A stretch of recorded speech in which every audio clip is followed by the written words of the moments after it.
in a world where convenience and technology rule. We evolved an exquisite set of genes to interact with our environment, and suddenly we radically changed the environment. Our health is at stake. We don't walk as much. We don't eat as many fruits and vegetables. It's clear that exercise is critical to human health. The phrase, use it or lose it, couldn't be more true. Something is missing, but there is a solution. The cutting edge of nutritional science right now is in the whole concept of functional components of foods, like the phytonutrients. We'll explore where we've been and where we're headed. We'll be able to take a few drops of blood from that baby, enough to give us all the DNA we need to profile that baby's genetic background and eventually personalize his or her nutrition to maximize his or her health. Hear from leading experts in the field. The Chinese, through millennium, have looked at the person, the body, mind, spirit, as a system, as a forest. Travel to remote regions of the planet that may still hold nutritional secrets. Explore the benefits of organic farming. From the beginning of time, men existed on organic farming. Understand the benefits of nutritional supplementation. Researchers at Harvard University are recognizing that most Americans would benefit from a multivitamin. In the next hour, we will trace the evolution of nutrition, from the work of pioneers like Hippocrates to the high-tech study of the human genome, and we'll see how Earth and humans have interacted in a symbiotic dance during our quest for nutrition. Earth, a living, thriving organism. From its soil sprouts a vast garden of nutrients designed to support the body with the necessities for life. There's a great unity among living things. Plants are uniquely able to take dirt and sunshine, basically, and create nutrients. Nutrients that the plant needs to survive, but also humans and animals need to survive, so that when humans and animals eat these plants, they get these nutrients, these essential nutrients that they cannot make for themselves. In the Australian outback, Aboriginals have thrived off of nature's bounty for over 40,000 years. Using the process of trial and error, they have figured out the best sources of nutrition for healthy living. It's a supermarket. This is our supermarket. This here is just normal woodland, but this, for a lot of our people, we actually refer to it as sugar bag country. So all around here you get all these different habitats, and that we get our foods from all different areas. We know the seasons. There's about 4 seasons that comes every year. The seasons tells us, or the wind tells us what to get. And now the new generation is growing up, and they're doing the same thing because the elder people are telling them what to do during the seasons.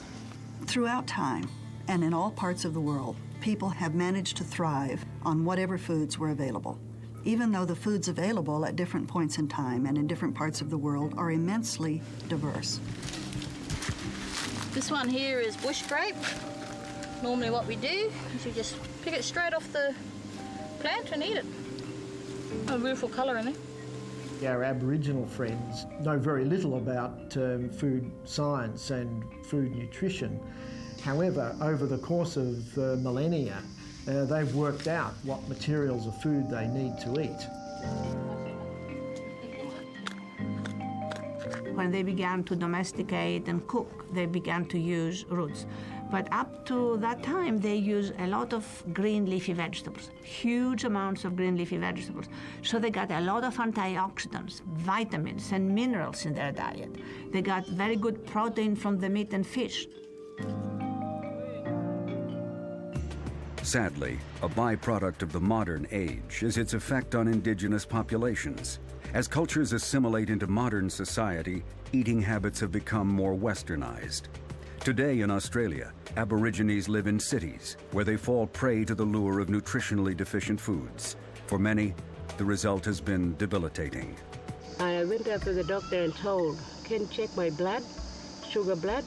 And one of the nurses checked me up and told me that I had diabetes. So the food industry has become too efficient really at doing this, to our detriment nutritionally.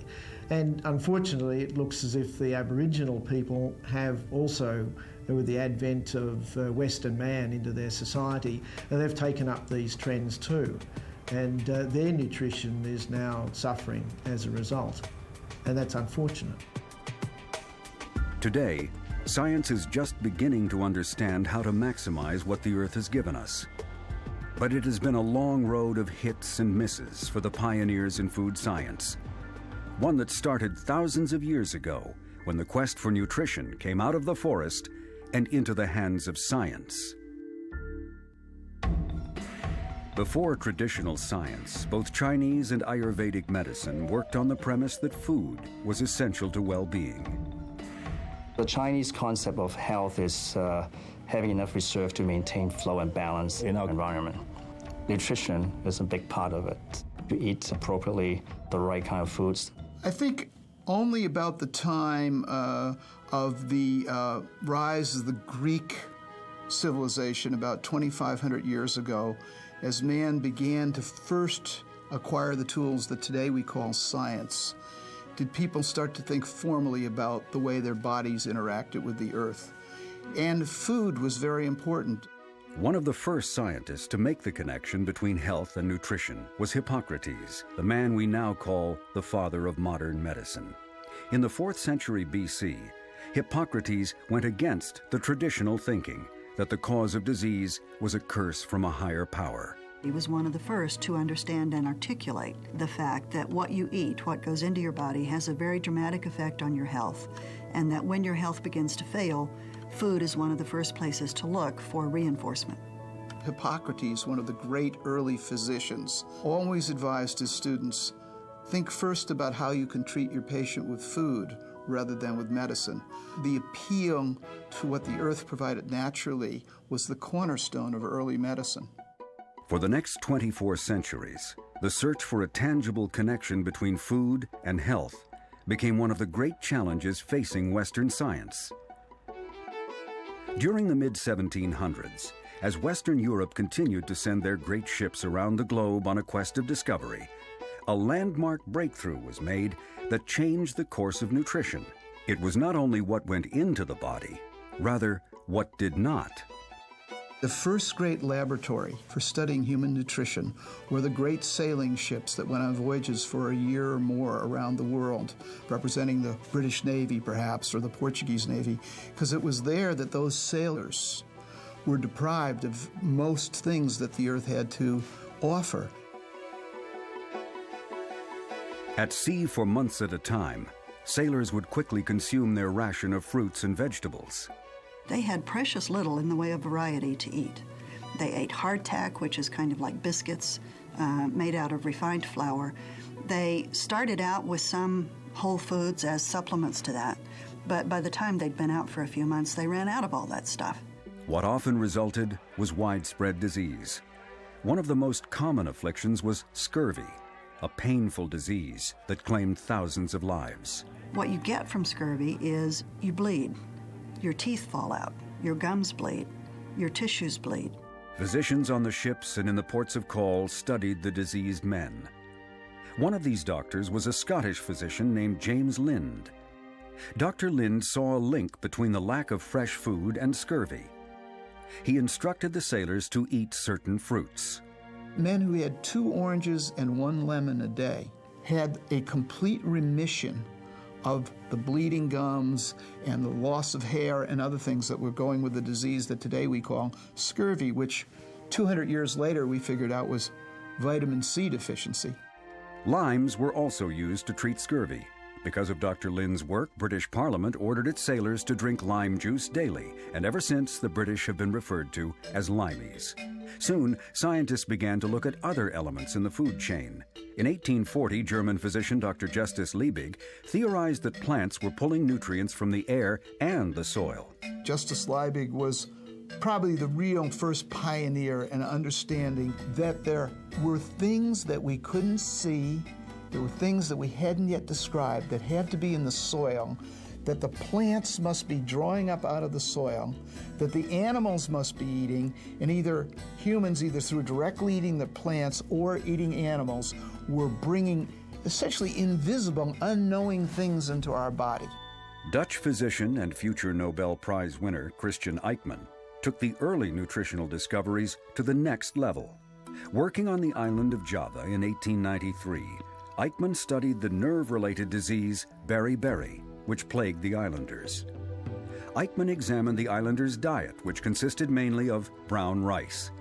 What he discovered was when the islanders processed the rice from its natural state, they became ill. There came a time during civilization and processing of foods when they learned to polish off the brown outer coating of the rice, and white rice became very popular. Unfortunately, it turned out that the white rice, with the polishing, had actually removed many of the B vitamins which occurred in the outer coating.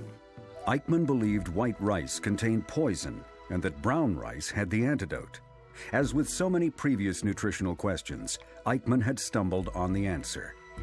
And it was Eichmann's brilliance to see that if you restored brown rice to their diet, the symptoms went away. It was a disease of absence. We were missing something. Brown rice had something that white rice didn't. Like those before him, Eichmann had proved that a simple nutritional fix could prevent a terrible disease.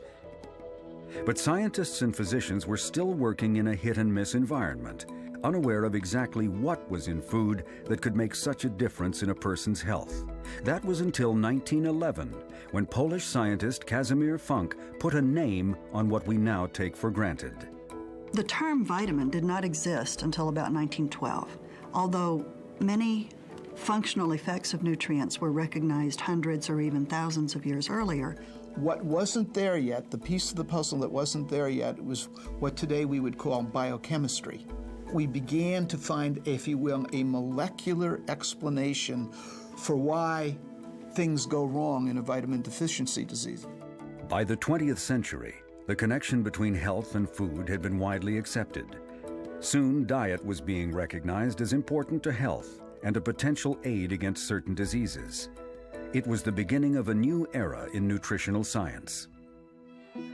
In the early to mid-1900s, scientific understanding regarding the needs of the human body rested upon a solid base. The basic nutrients for human survival, carbohydrates, protein, fats, and water, were called macronutrients. But a new set of food components was about to be discovered. The period from about 1910 through about 1947 was the period of vitamin discovery, and most of that was in the first 20 years, in the 20s and 30s, because there were new scientific techniques that allowed them to identify components of foods that turned out to be essential nutrients. Elmer Vernon McCullum and his colleagues at the University of Wisconsin were working to determine what types of food could help in the growth of farm animals. During their experiments, they fed milk to cows. From these experiments, McCullum and his team discovered an essential nutrient. They called it vitamin A. They identified as vitamin A, and so because it was the first vitamin, it was called vitamin A. Expanding on their discovery, they continued to work with the animals. The flood of vitamin identification had begun. They discovered there was some other essential component in the water part of milk. Vitamin A is a fat-soluble vitamin, so it's in the fat part of milk that you skim off of the milk. But there are other essential nutrients that were in the water-soluble portion, and these were called vitamin B. And in the beginning, it was thought that there was just one vitamin B. Eventually, it was learned that there were many vitamin Bs, B1, B2, B6, etc.